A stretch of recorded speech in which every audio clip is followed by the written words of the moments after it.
the end. I'm going to stop with complex 4. I won't go on to the ATP synthase. And anytime we have left over at the end, you can have reactivity.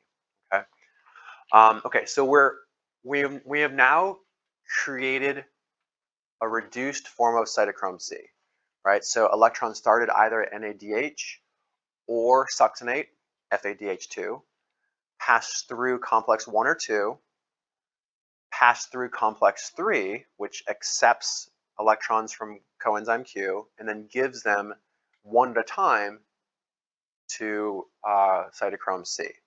So we have cytochrome C at this point that's reduced. Remember, each cytochrome C is a 1 electron carrier. Okay, so we have 4 equivalents of cytochrome C coming into complex 4. And they are giving their electrons one at a time to molecular oxygen, reducing oxygen to water and resulting in 4 equivalents of oxidized cytochrome C. That's what's happening in complex 4.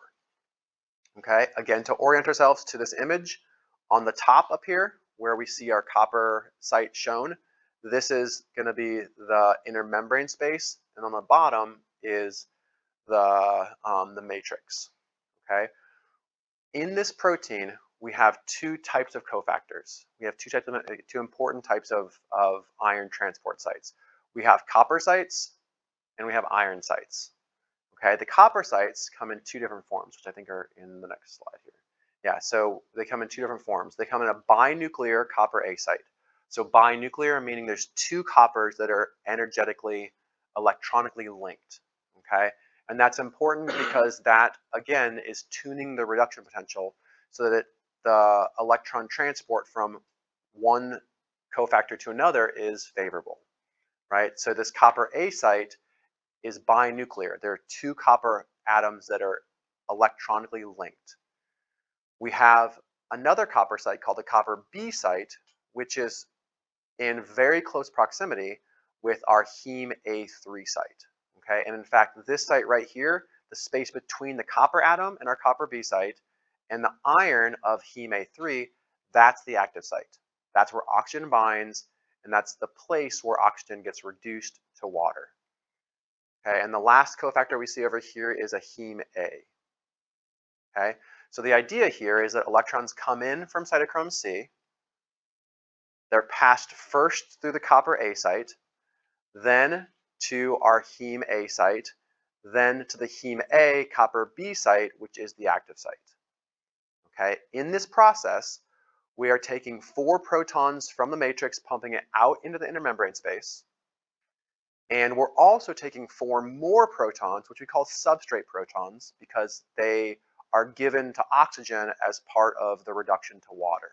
So these don't add to the protons pumped, but they do still add to the electrochemical gradient, right? Because we are using these protons to make water, which is reducing the concentration of protons in the matrix side of the inner membrane.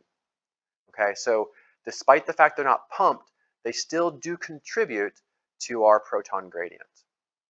So the idea is that 1 electron at a time, we are passing electrons through the copper A site, through the heme A, and then giving them to our active site, which consists of an iron atom in the heme A3 and a copper atom in the copper B site. Okay, so the way this works, I'm going to talk through this diagram first, and then we're going to actually show how electrons are positioned on the oxygen atoms. Okay, because it makes a lot of sense once you kind of see it happening. So in this diagram, to orient yourself, the idea is that anywhere you see red, that is the reduced form of the cofactor, and blue is the oxidized form. So the first thing that happens is 2 equivalents of cytochrome C come in. Each of them give 1 electron to our active site. So we give an electron to copper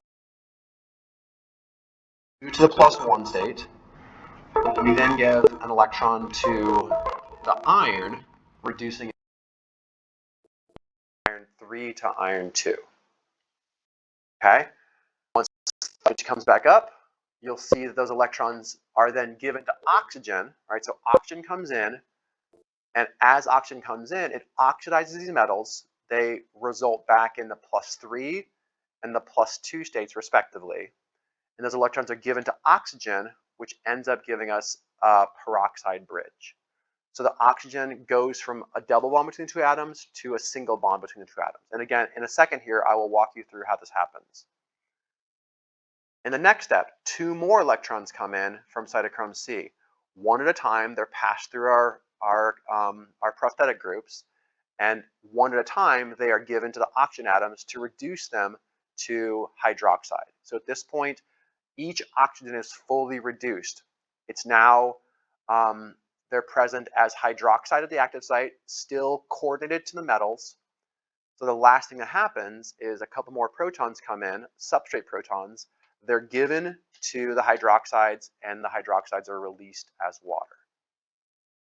Okay, so we are not going to necessarily think about each electron one at a time, but I do kind of want to show you what the electronic state of the oxygen atoms look like in the peroxide bridged form versus the hydroxide forms, because it really does make sense when you kind of look at it and think about it.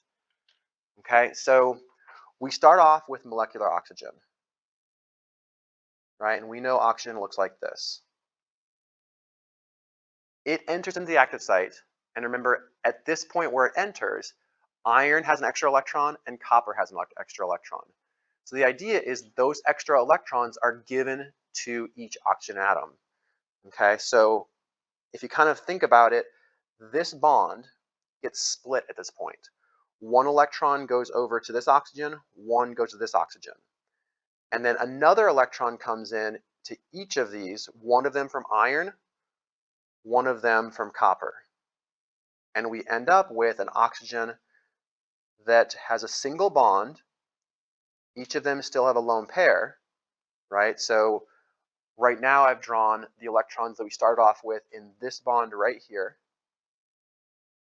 and then the lone pairs that we already see. So I haven't shown anything that is new. I've just basically broken a bond. Each of these oxygen atoms also get one electron from this bond. So one electron came from the pi bond to each oxygen, and then each of them also gets an electron from the metal. So we end up with something that looks like this.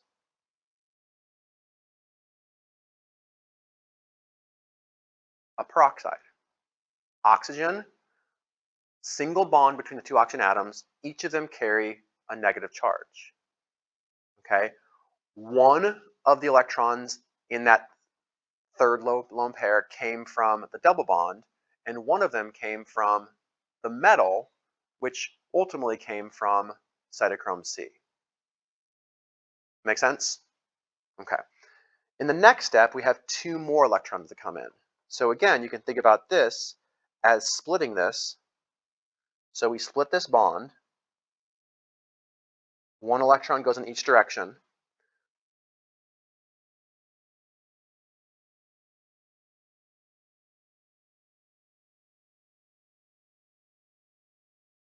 Okay, so I haven't added any extra electrons yet. All I've done is shown that covalent bond splitting, so then each oxygen atom has that one extra electron. And then each of them get an electron from cytochrome C. So 2 electrons come in from cytochrome C. They're passed 1 electron at a time to the active site. This oxygen gets 1, and this oxygen atom gets 1. So we now have oxygen that has a -2 charge. We stabilize that a little bit by picking up protons to make hydroxide. So this ends up being hydroxide.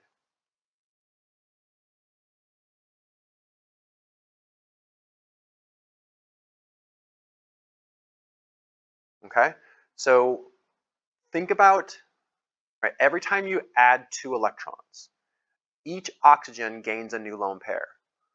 In that lone pair, one of the electrons came from the double bond, one of the electrons came from cytochrome C. Okay, so in the first step, we make our peroxide. We end up with 3 lone pairs and a single bond.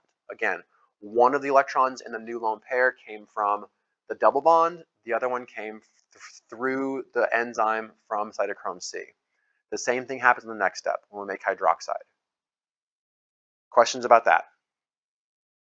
All right, so then the last thing that we need to be very aware of is that despite the fact that we show this as 2 electron steps, in reality, this is 1 electron coming at a time, right? Cytochrome C comes in, gives one electron to our active site, gives another electron to our active site. Oxygen becomes peroxide. Okay, well, what happens if oxygen binds before this 2-electron reduction happens, which can and does happen? Well, then only one electron is given to oxygen, which then creates a molecule called superoxide. Superoxide is a potent oxidant. Okay, that becomes the problem for the cell. Once we make our peroxide bridge, adding one electron splits the bond, creates one equivalent of hydroxide, but it also creates one equivalent of a hydroxyl radical. Very dangerous. Okay, what I'm trying to get at here is that the enzyme does a really good job at stabilizing and preventing the aggressive production of these strong oxidants, of these potent oxidants, but it can't completely prevent it. Superoxide, peroxide, and hydroxyl radicals do leak out of this active site. So the organism has to have a way of taking care of these. And there are a number of enzymes that are present in organisms that can take care of this oxidative stress. Two really important ones are called superoxide dismutase, which takes superoxide and oxidizes it or converts it to one equivalent of molecular oxygen and one equivalent of peroxide. And then the enzyme catalase can take peroxide and convert it to oxygen and water. Okay, so there is inevitable leaching of oxidative molecules from cytochrome C oxidase. It happens. But the cell has evolved a mechanism of making sure that that doesn't create too much harm. Okay, so overall, energetically, everything is downhill, right? And the last step, reducing oxygen, is a beautifully exergonic step. Okay, everything is downhill all the way along the way. This releases energy that ultimately we know we use to create ATP from ADP and an organic phosphate. And we will pick up there on Thursday.